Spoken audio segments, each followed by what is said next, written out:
Hi, this is Bob Linde from the Tradition School of Herbal Studies in St. Petersburg, Florida, coming to you from the Magical Butter Kitchen. Today we're going to talk about what herbs we find in nature that you can use for bug bites. Of course, any of us, whether you're in the city or the country, or walking around, spring's right around the corner, we may get bit by a gnat or a mosquito or any number of other things crawling or flying that may give us a bite. Any kind of acute, red, raised up bite or inflammation, one of my favorites, Bidens, alba, and I would say any kind of Bidens.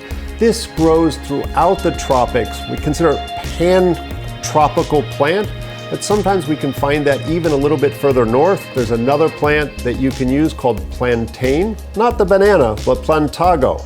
Any number of different plantago species can be used.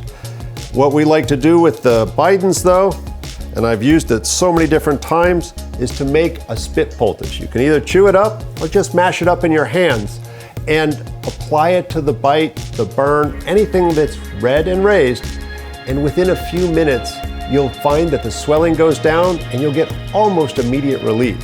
So many different plants that grow around that we can use for this. Plantain, calendula, Bidens, we can use things like comolina, and the list goes on.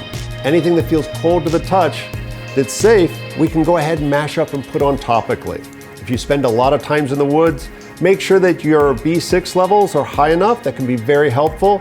Eat a lot of garlic. Sometimes that helps keep things away.